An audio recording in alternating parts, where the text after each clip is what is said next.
नमस्कार दोस्तों, आप सभी लोगों का बहुत बहुत स्वागत है आप सभी के अपने परिवार अजवेंटिलाइट में। यार दोस्तों, हम लोग पिछले क्लास में जो है मैथ रीजनिंग का मॉक टेस्ट 20 कंप्लीट किए थे, 20वां नंबर मॉक टेस्ट कंप्लीट किए थे। आज हम लोग मॉक टेस्ट नंबर 21 में चलेंगे और आइए मॉक टेस्ट नंबर 21 का आगाज करते हैं प्रश्न संख्या पहला से। ये देखिए, पहला प्रश्न आपके स्क्रीन पर दिख रहा है। आपको टाइम पर क्वेश्चन पेपर भेज दिया गया था। उम्मीद करते हैं आप बना करके बैठे होंगे, तब ज्यादा मजा आने वाला है।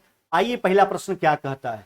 कहता है 100 और 200 के बीच उन सभी संख्याओं का योग ज्ञात कीजिए जो कि 12 से विभाज्य है, यानी 12 से डिविजिबल है। अच्छा बताओ, 100 और 200 के बीच में 12 से कटने वाला संख्या अगर देखा जाए तो 100 के बाद 12 से कटने वाला वर्णमाला टोटल से 108 है ना, फिर हो गया आपके पास 120 है ना, इसी प्रकार से 12 से कटने वाला 132 है ना, और 200 के पहले अगर देखा जाए है ना तो 12 गुना 15 180 और 16 192। यही तो संख्या सारा संख्या है ना। 100 और 200 के बीच में जो कि 12 से डिविजिबल है, इन सारे संख्याओं का योग पूछा।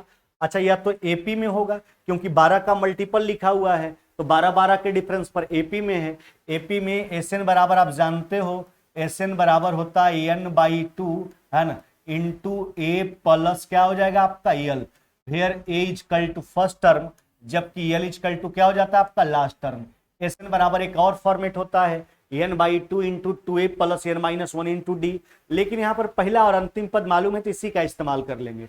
अच्छा, कितना टर्म है सोचो ना, तो 100 और 200 के बीच में 100 संख्या, 100 संख्या में 12 से कटने वाला अगर संख्या निकालना होगा तो 100 बटा 12 12 96, 8 गो संख्या होगा, तो n का मान हो जाएगा 8।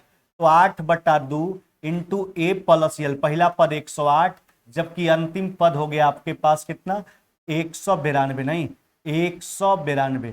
चलिए इसको काट लीजिए, कितना बार में कट गया 4 बार में। देखो 300 गुना 4 यानी कितना हो जाएगा आपका 1200 हो जाएगा। क्या हो जाएगा 1200 हो जाएगा। यानी कहने का मतलब है कि 100 और 200 के बीच में 12 से कटने वाली जितनी भी संख्याएं हैं, अगर सारे संख्या का योग का बात किया जाए तो 1200 हो जाएगा, 1200 हो जाएगा, 1200। Option number D. अगले सवाल की ओर आते हैं।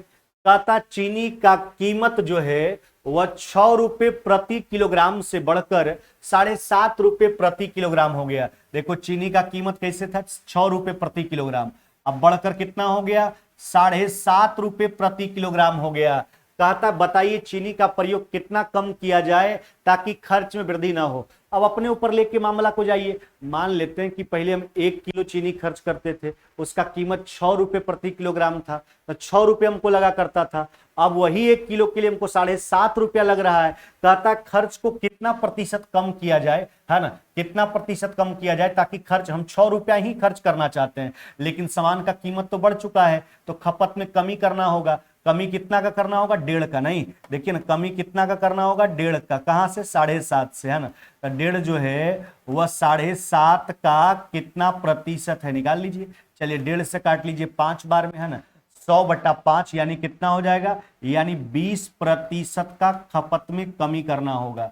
कितना प्रतिशत का 20% का चीनी की खपत में कमी करना होगा, है ना, ताकि खर्च में कोई वृद्धि ना हो, है ना।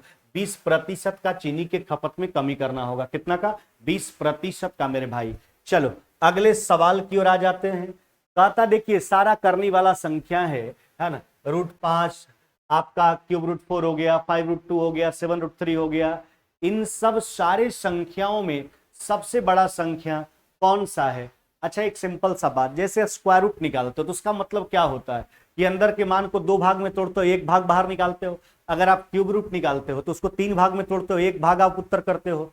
उसी प्रकार अगर 4 लगा है तो 4 भाग में तोड़ते हो, 1 भाग बाहर निकालते हो। तो यहाँ पर सिंपल सा बात देखो ना। अच्छा, स्क्वायर रूट है तो यहाँ तो 2 छिपा है, साइलेंट होता है, लिखिए चाहे मत लिखिए। यानी 5 कई भाग में टूट रहा है 2 भाग में, 1 भाग, 4 3 भाग में, 2 5 भाग में, 3 7 भाग में। सबसे बड़ा पूछा, सिंपल सा कंसेप्ट है कि सबसे बड़ा संख्या भी 5 है और सबसे कम बार में टूट भी रहा है, 2 ही भाग में टूट रहा है, अतः सबसे बड़ा संख्या यहीं पर हो जाएगा, √5 ही हो जाएगा। अब इसको बनाना है तो कैसे बनाएंगे, कौन कौन सा संख्या है। एक है आपके पास √5, नहीं, अच्छा एक हो गया आपके पास थर्ड रूट, कितना हो गया आपके पास 4। अच्छा, एक जो संख्या हो गया ये हो गया आपका 5 रूट कितना हो गया आपका, ये हो गया 5 रूट 2, और एक संख्या जो हो गया आपके पास वह 7 रूट क्या हो गया आपका 3, नहीं यही तो है। अच्छा देखो सबको पावर के रूप में लिखो, इसको आप क्या लिखोगे, इसको लिखेंगे 5 पर पावर 1/2 है ना, इसको लिखेंगे 4 पर पावर 1/3, अब की बार इसको लिखेंगे 2 पर पावर 1/5, इसको लिखेंगे 3 पर पावर 1 बटा क्या लिखेंगे 7। अब देखो ना पावर के हर का एलसीएम निकालिए और प्रत्येक टर्म में गुना कर लीजिए। अच्छा निकालो, तो 2 3 5 7 का अगर एलसीएम का जहां तक सवाल है, कॉमन तो कुछ नहीं है, तो 35 तरीके 105 गुना 2 210, यानी 210 से प्रत्येक टर्म में गुना कर लो है ना। पावर में क्या करना है, पावर का हर का एलसीएम निकालना और प्रत्येक टर्म में पावर में जो है गुना करना, हर एक के पावर में 210 से गुना कर लीजिए। अब देखो इसको सोल्व कर लो, यह हो जाएगा 5 पर पावर कितना 105 है ना, यह देखिए यह 4 पर पावर कितना हो जाएगा 70, अब की बार यह हो जाएगा 2 पर पावर कितना 42, अब की बार 3 पर पावर कितना हो जाएगा आपका 30, नहीं 3 पर पावर 30। अब देखिए जिसके सामने जैसा मान का प्राप्ति होता है वह संख्या उसी प्रारूप का होगा, जिसके सामने वैल्यू बड़ा मिलेगा वह संख्या बड़ा होगा, जिसके सामने वैल्यू छोटा मिलेगा वह संख्या छोटा होगा। अगर बात किया जाए सबसे बड़ा का, तो देखो सबसे बड़ा भी संख्या 5 है, इसका पावर भी सबसे बड़ा है, तो सबसे बड़ा मान तो यही मिलने वाला है, यानी यही संख्या सबसे बड़ा है ना, वह है आपका स्क्वायर रूट कितना हो गया आपका 5, नहीं यह तो पहले ही स्पष्ट हम कर दिए थे है ना, इतना करने का जरूरत भी नहीं था कि 5 सबसे बड़ा आंकड़ा भी है और सबसे कम भाग में टूट भी रहा है, यानी सबसे बड़ा संख्या हो जाएगा आपका 5 रूट 5 है ना, रूट 5 ऑप्शन नंबर ए। चलिए अगले सवाल की ओर आ जाइए, कहता है tan x बराबर में दे रखा cot 48 डिग्री प्लस में 2x, थीटा 0 से 90 डिग्री के बीच में है, यानी x जो है आपका, यानी फर्स्ट क्वाड्रेंट का बात किया है, तो कहता है x का मान बताओ। देखो हम आपको कंडीशन बताएं कंप्लीमेंट्री एंगल का, कि चेला ध्यान रखना कि अगर साइन थीटा बराबर कॉस अल्फा का बात करें, साइन थीटा बराबर कॉस अल्फा है ना, टेन थीटा बराबर कॉट अल्फा, सेक थीटा बराबर कौशिक अल्फा हो, तीनों परिस्थितियों में है ना थीटा प्लस अल्फा बराबर जो होता है वह होता है 90 डिग्री। क्या होता है, इन तीनों परिस्थितियों में थीटा प्लस अल्फा बराबर हुआ करता है 90 डिग्री, इसको आप ध्यान में रखोगे है ना।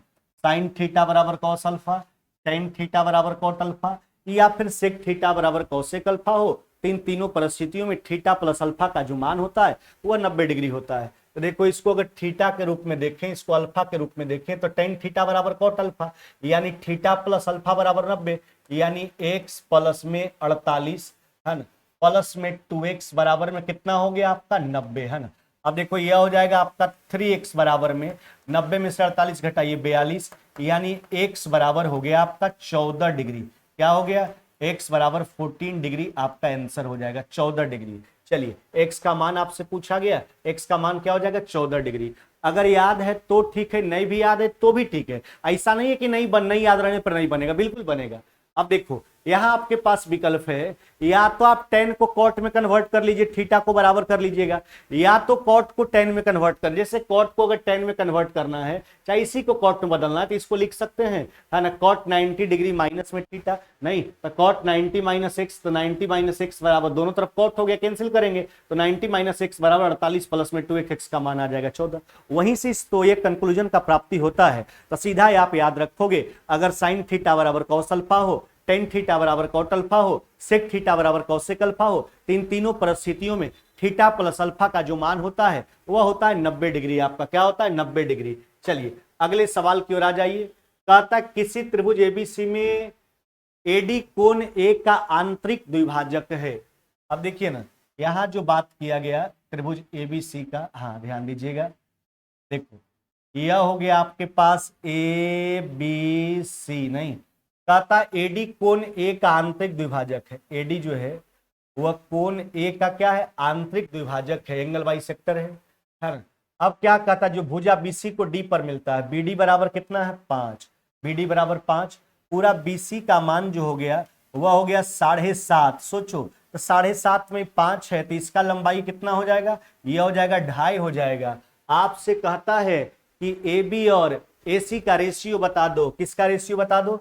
ए बी और ए सी का रेशियो बता दो। ध्यान दीजिएगा, एंगल बाई सेक्टर थ्योरम का एक बार हमने आपको बताया है कि किसी त्रिभुज के कोण समद्विभाजक के द्वारा बनाए गए अंतःखंड का जो अनुपात होता है अन्य दो भुजाक के अनुपात के बराबर होता है। यहाँ पर कोण समद्विभाजक हमने खींचा, दो अंतःखंड बना BD और क्या बना? DC। इसका रेशियो अन्य दो भुजाक के रेशियो के बराबर होगा, यानी कहने का मतलब अन्य दो भुजा का रेशियो यही अंतःखंड के रेशियो के बराबर होगा, यानी AB और AC का रेशियो जो होगा वह क्या होगा आपका?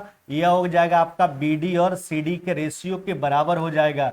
अच्छा, BD का मान हुआ 5 और CD हो गया आपके पास कितना? 2.5। दो बार में काट लीजिए, 2:1। यही आपसे पूछा गया था कि AB और AC का रेशियो बता दो, यानी आपका रिजल्ट हो जाएगा 2:1। क्या हो जाएगा? 2:1। यही तो AB और AC का रेशियो है।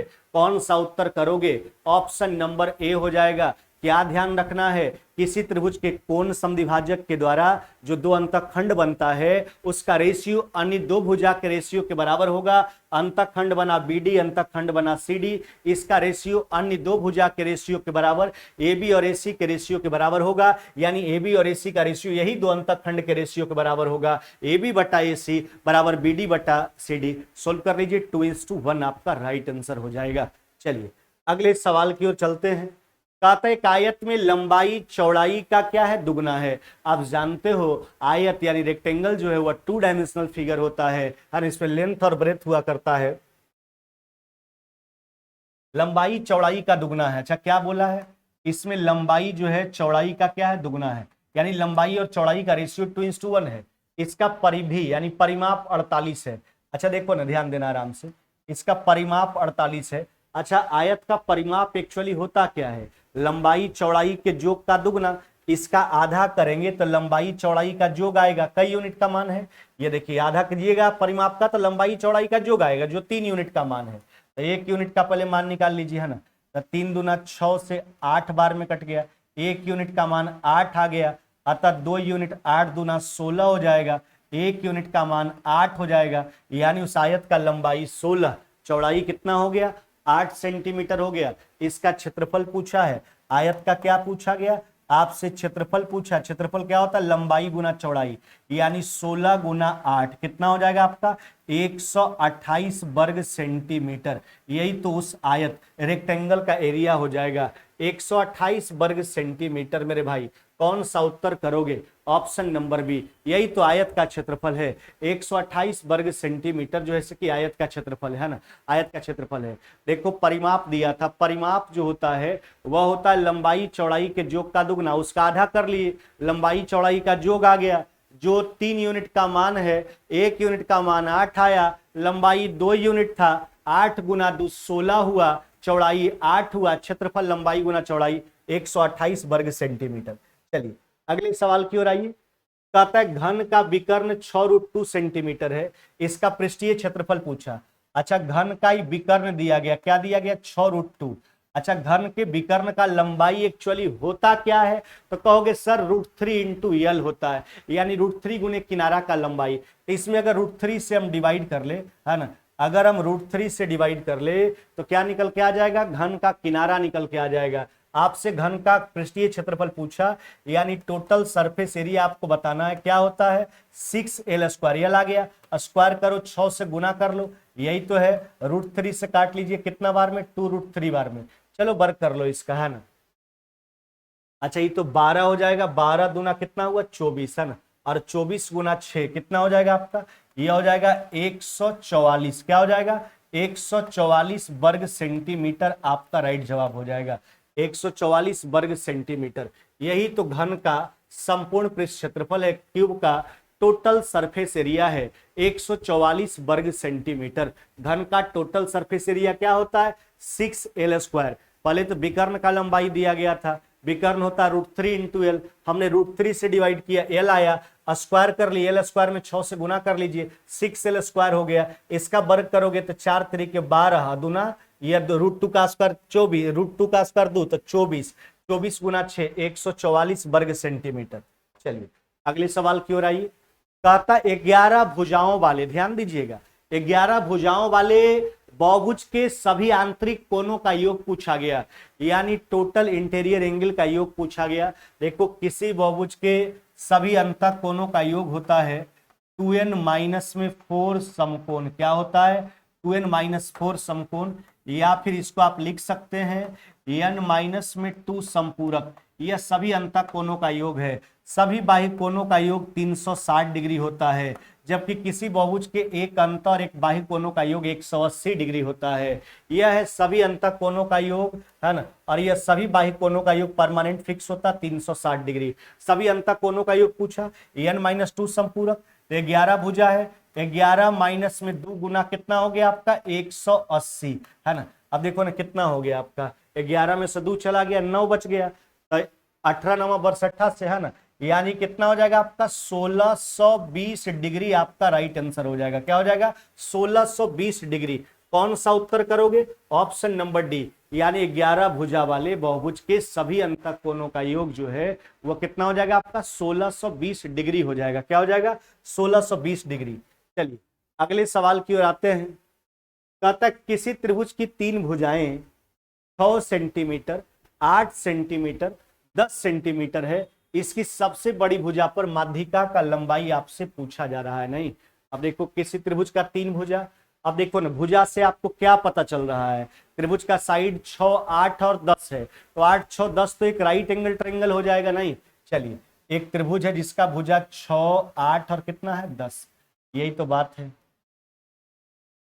यानी इसकी भुजाओं से पता चल रहा है राइट एंगल ट्रायंगल है। 6, 8 और क्या हो गया आपका 10। अब क्या कहता है उसकी सबसे बड़ी भुजा पर माध्यिका का लंबाई। चलिए सबसे बड़ी भुजा पर माध्यिका खींच लीजिए, यह माध्यिका है। माध्यिका का काम क्या होता है? माध्यिका का काम होता है बेस को 2 बराबर भागों में बांटना। नहीं, ये देखिए अगर मीडियन है ना, तो देखिए इस भुजा को 2 बराबर भाग में बांटेगा, तो 10 को 2 बराबर भाग में कितना कितना में बांटेगा? 5 और 5 में बांटेगा। अब आपसे क्या पूछा जा रहा है यह सोच लो। कहता है कि सबसे बड़ी भुजा पर माध्यिका का लंबाई, यही मीडियन का लंबाई बताना है। देखो ध्यान दीजिएगा, यह समकोण त्रिभुज का जो है कर्ण का मध्य बिंदु है। यह क्या होता है ना, समकोण त्रिभुज का जो परिकेंद्र होता है वह कर्ण के मध्य बिंदु पर स्थित होता है, यानी यह उसका परिकेंद्र है, सरकम सेंटर है। अब सोचिए अगर परिकेंद्र है तो यहां से तीनों शीर्ष का दूरी आपस में क्या होगा? बराबर होगा, क्योंकि यह त्रिज्या का काम करेगा, परित्रिज्या का काम करेगा।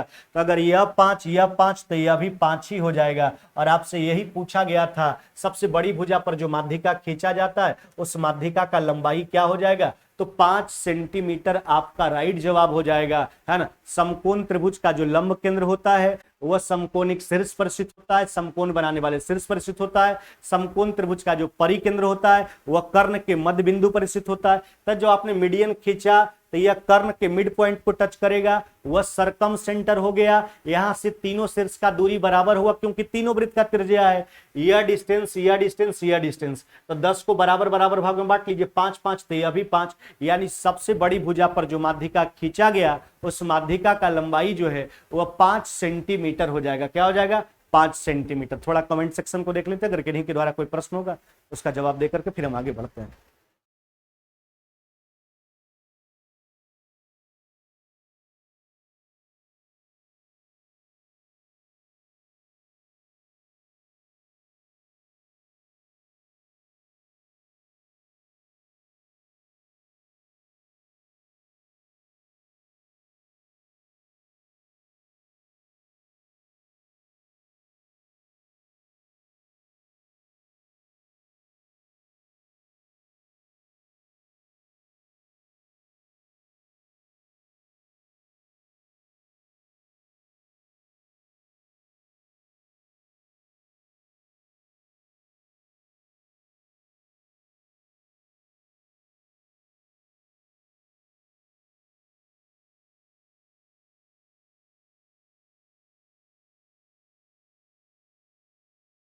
चलिए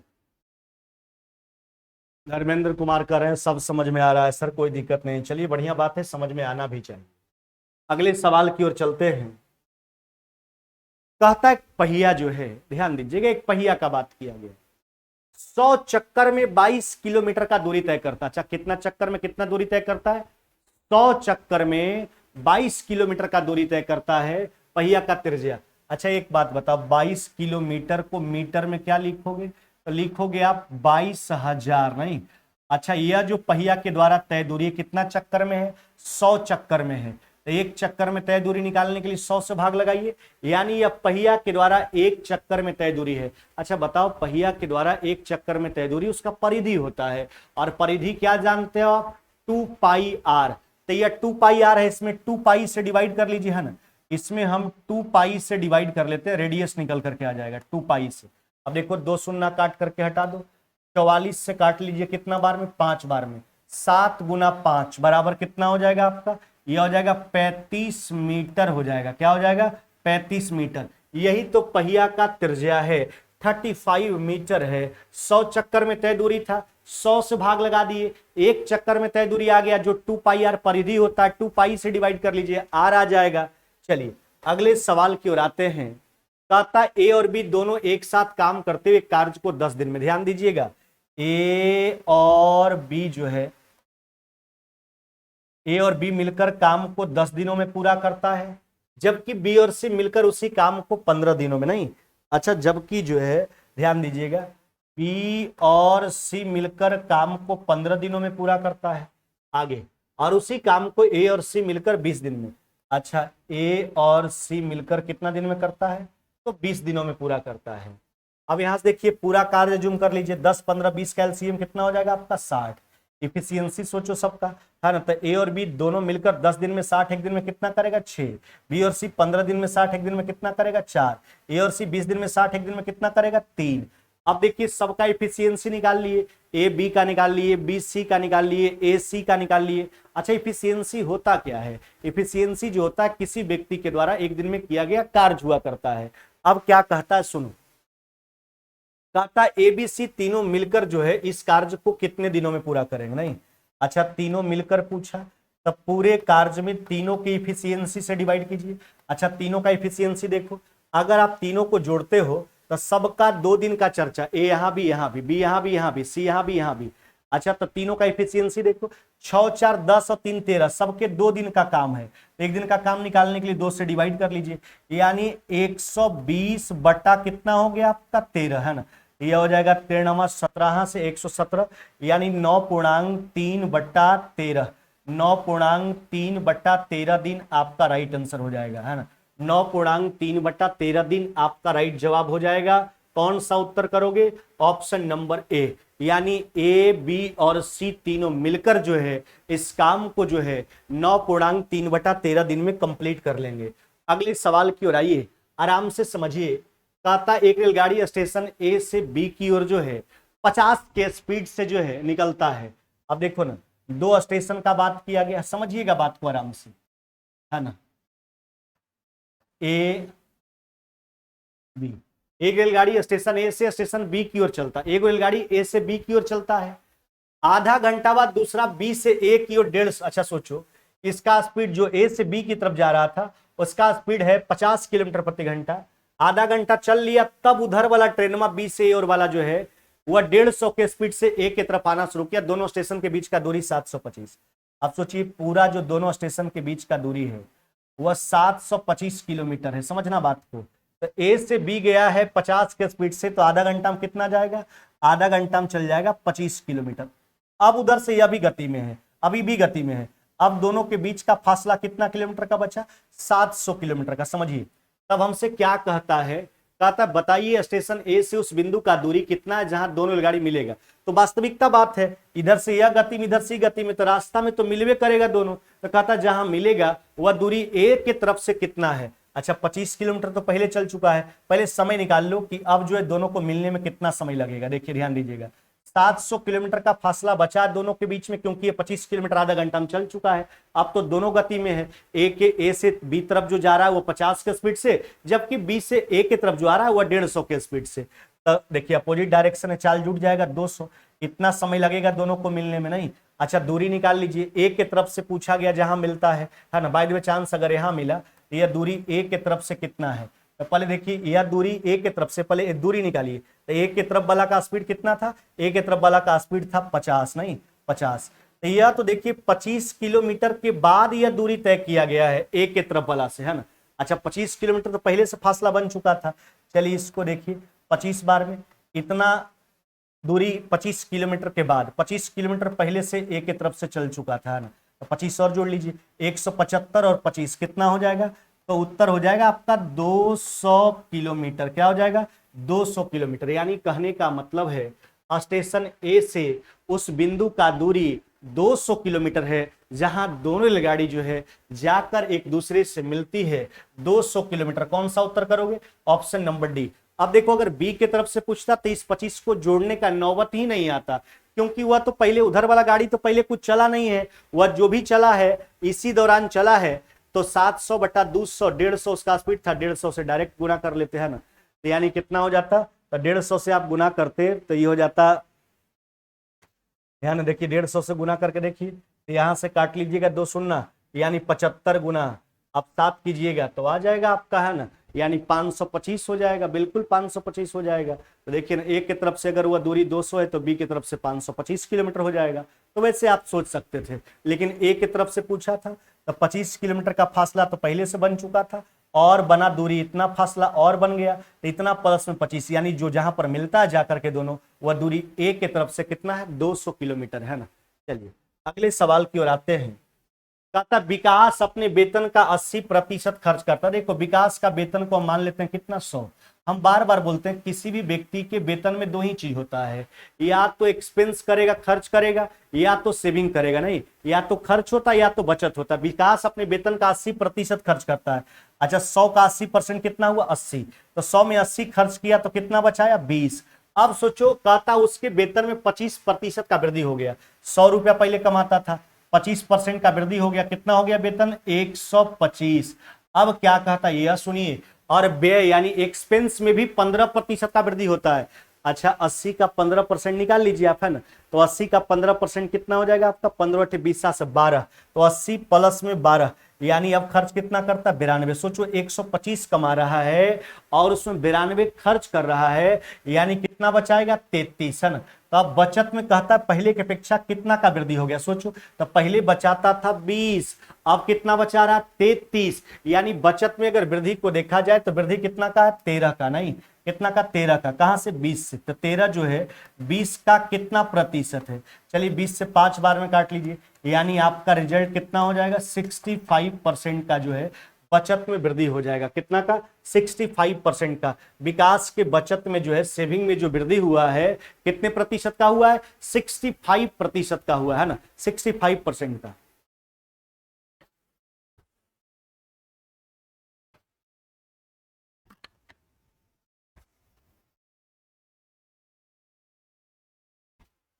सारा लॉजिकल सवाल होता है।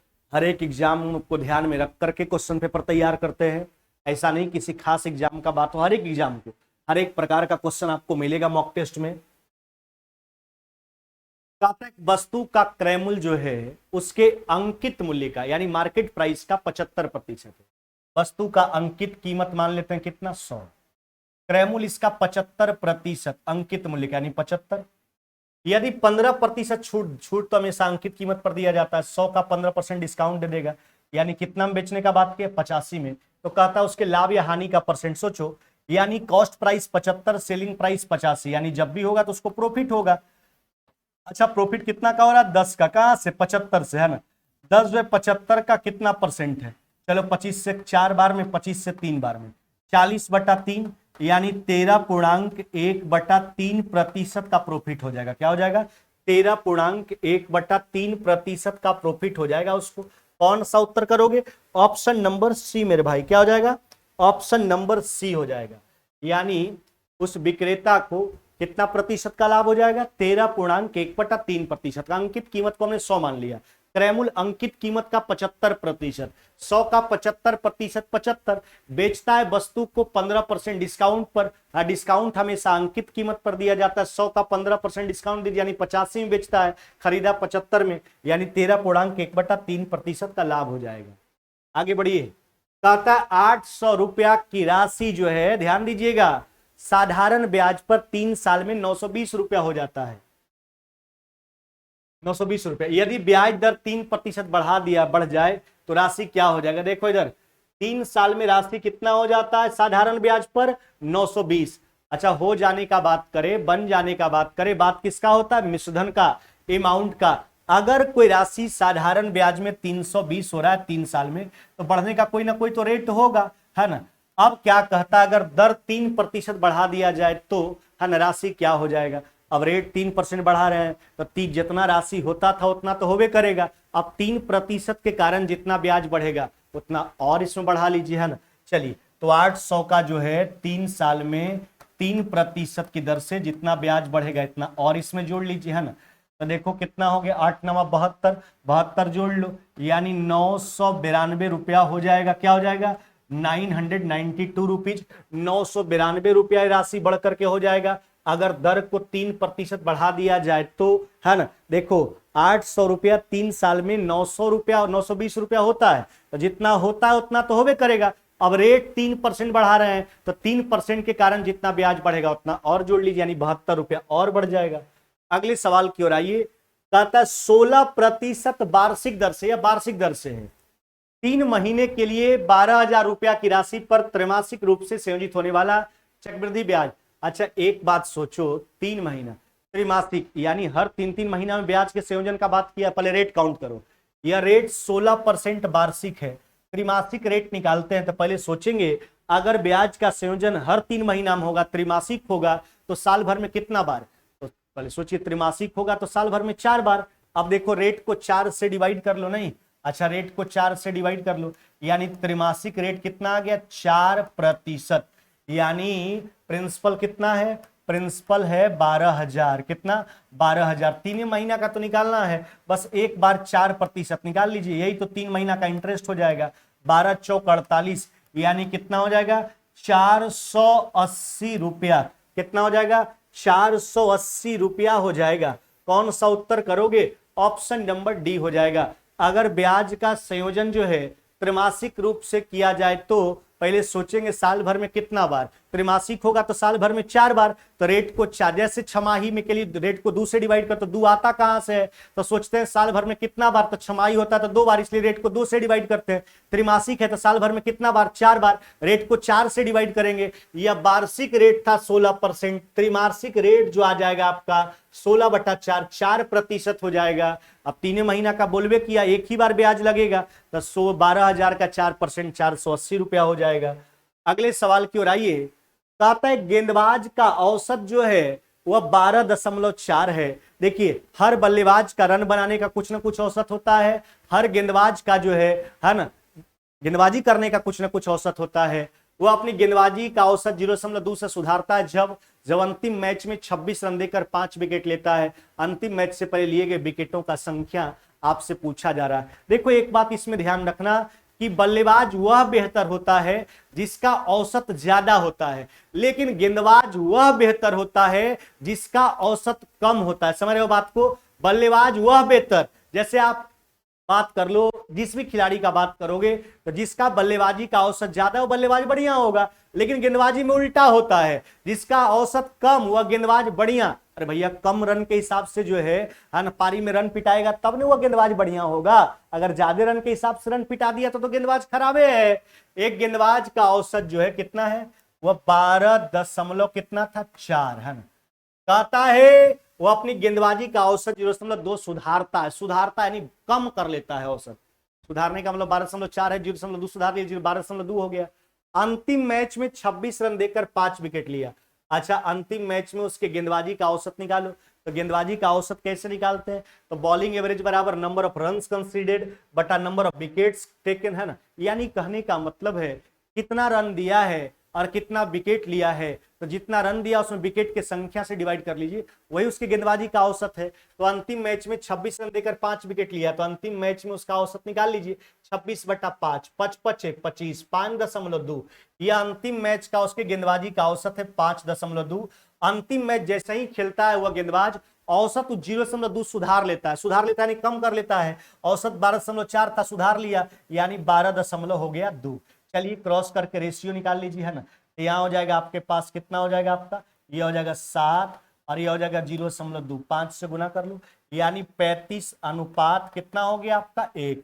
अब सोचो, कहता अंतिम मैच से पहले लिए गए विकेटों का संख्या।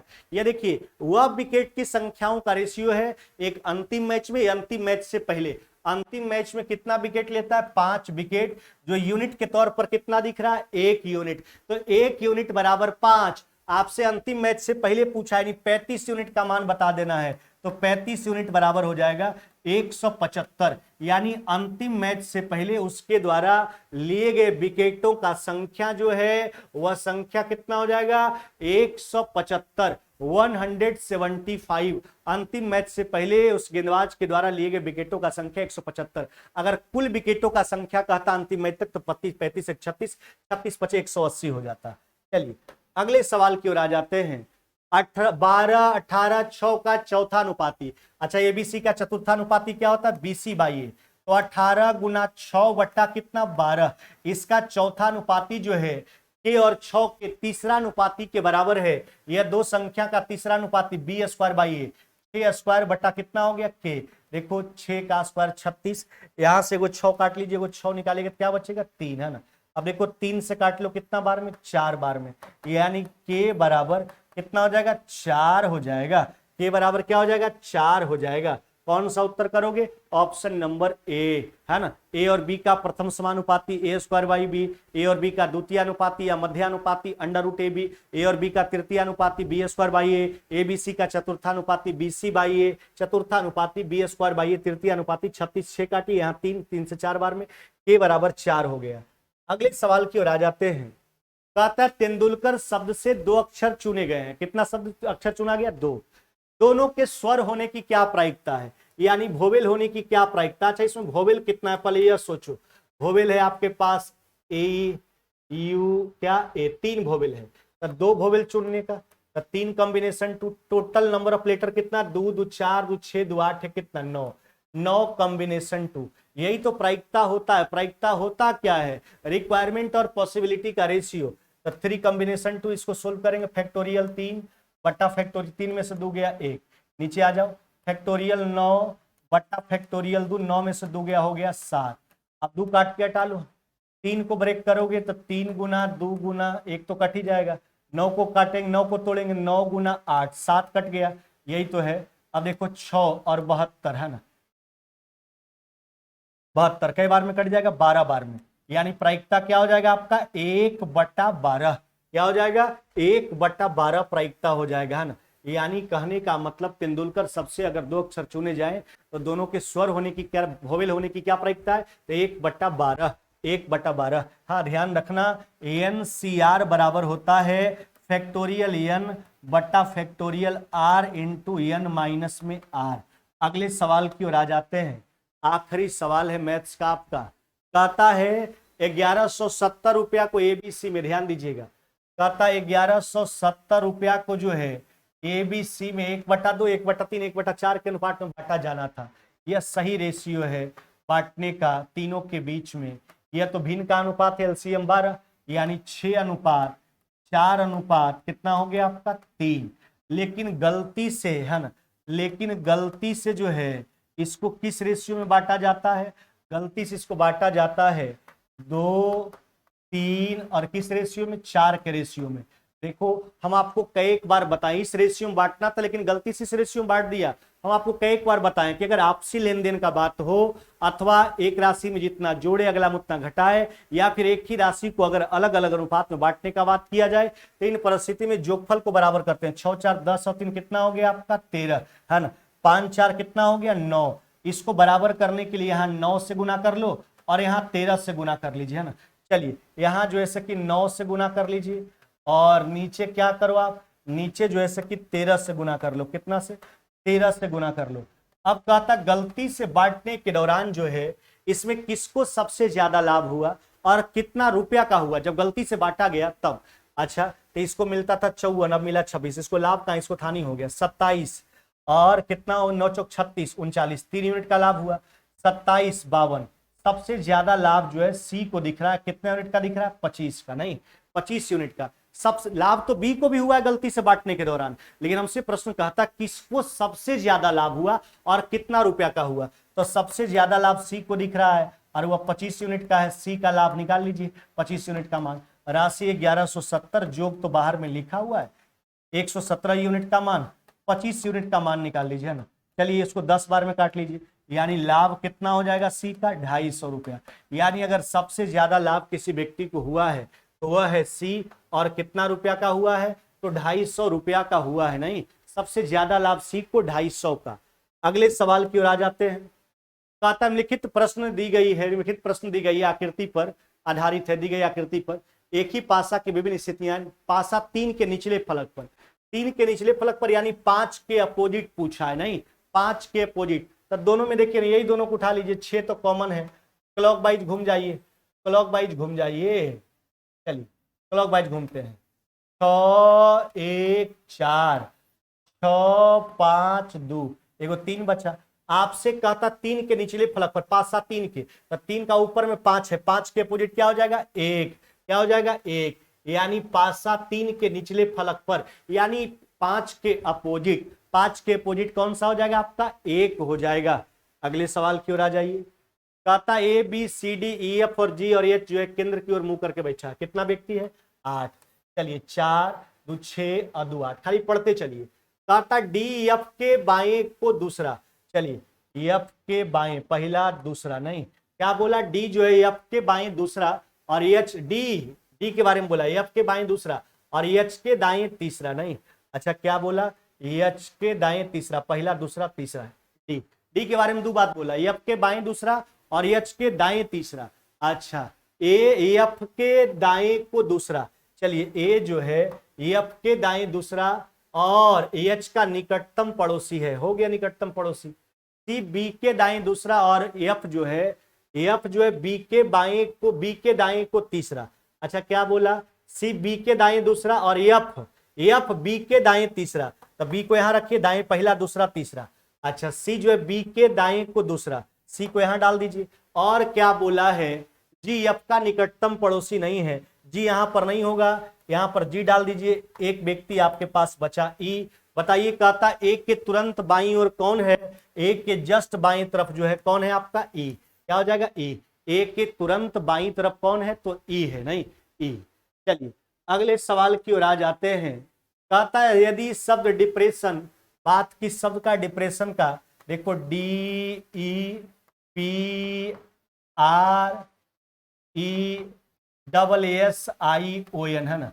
कहता शब्द डिप्रेशन के पहले एवं दूसरे, पहला दूसरा को बदल दीजिए, इसी प्रकार तीसरा चौथा को बदल दीजिए, इसी प्रकार से पांचवा छठा को, आगे भी क्रम जारी रहे, इसकी प्रकार सातवां आठवां नौवां 10वां को परिवर्तित कर दिया जाए। तो निम्नलिखित में से कौन सा दाएं से 7वां अक्षर होगा, तो पहला दूसरा तीसरा चौथा पांचवा छठा सातवां। तो राइट साइड से 7 का जहां तक सवाल है आर होता है, लेकिन आर में स्थिति जो है वह स्थिति किसका हो जाएगा, आर के जगह पर पी का, नहीं, यानी राइट साइड से 7वां में हो जाएगा पी। आर होता है जरूर, लेकिन आर का परिवर्तन किसमें, चेंजिंग किसमें है, आर परिवर्तित होता है पी में, इसलिए राइट साइड से जो 7वां आर नहीं होकर के क्या हो जाएगा, पी हो जाएगा। अगले सवाल की ओर आइए। कहता 4 और 5 बजे किस समय घड़ी की सुई एक दूसरे के विपरीत दिशा में होगी। अच्छा बताओ, एक दूसरे के विपरीत दिशा में होने का मतलब है कोण 180 डिग्री का बनना। चलिए तो थीटा बराबर 30 घंटा। अच्छा बताओ इससे निकल पाएगा, निगेटिव हो जाएगा, उल्टा फॉर्मूला लगाओ।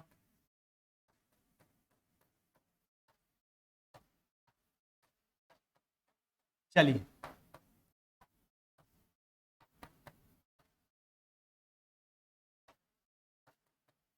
600/11, 11 पचे कितना हो गया 55, 54.6/11, यानी आपका रिजल्ट हो जाएगा 4:54.6/11 पर ऐसा स्थिति बनने वाला है, यानी दोनों से एक दूसरे के विपरीत दिशा में होगा, यानी कोण 180 डिग्री का बनेगा। कौन सा उत्तर करोगे, ऑप्शन नंबर डी हो जाएगा, डी नंबर। चलिए अगले सवाल की ओर, लास्ट सवाल है। यदि अंग्रेजी वर्णमाला को विपरीत क्रम में लिखा जाए, बस यही माइंड में सेट करना है कि जब विपरीत क्रम में लिखेगा तो अल्फाबेट जो मेरा लेफ्ट साइड था वो राइट साइड चला जाएगा, है ना। चलिए तो दाईं ओर से 15वें, दाईं ओर से 15वें अक्षर के, है ना, बाईं ओर चौथा बोला अपोजिट डायरेक्शन में जोड़ लीजिए। तो प्रधानता तो पहले वाला को 15 4 कितना हो जाएगा 19, राइट साइड से 19। अब तो उल्टा लिखेंगे तो राइट साइड में ए चला जाएगा, तो ए की तरफ से 19 में स्थान किसका, एस का। किसका हो जाएगा, एस का। कौन सा उत्तर करोगे, ऑप्शन नंबर हो जाएगा आपका डी। नहीं, जब उल्टा लिखेंगे तो जो अल्फाबेट ABCD मेरा लेफ्ट हुआ करता था वह राइट हो जाएगा, राइट साइड से 19 में स्थान यस का हो जाएगा। यह था आपका मॉक टेस्ट नंबर 21 जो हमने पूरा का पूरा कंप्लीट करवा दिया। आप ऐसा ही दोस्तों में शेयर करते रहिए, जैसे YouTube परिवार को आपने 2 लाख का परिवार बनाया, इसको भी शेयर करते रहिए। सभी लोग जुड़ेंगे, हमारा जो काम है हम करते रहेंगे, मेहनत करते रहेंगे। और भी अगर किसी प्रकार का कोई परेशानी हो तो बीच में दोपहर में आप हमसे जरूर बात कीजिए। किसी भी तरह का कोई दिक्कत हो, है ना, आप जरूर, हाँ, जब आपको क्वेश्चन पेपर दिया जाता है तो क्वेश्चन पेपर को जरूर बना करके लाइव क्लास में जोड़िए, तब आपको ज्यादा मजा आने वाला है। चलिए ऐसा ही दोस्तों में, भाई बहनों में शेयर करते रहिए, सब लोग पढ़ते रहिए, एंजॉय करते रहिए, नौकरी कीजिए, मजा आएगा आपको भी और हमको भी मजा आएगा। फिर मुलाकात होगा हमारा नेक्स्ट क्लास में, तब तक विदा लेते हैं। जय हिंद, जय भारत।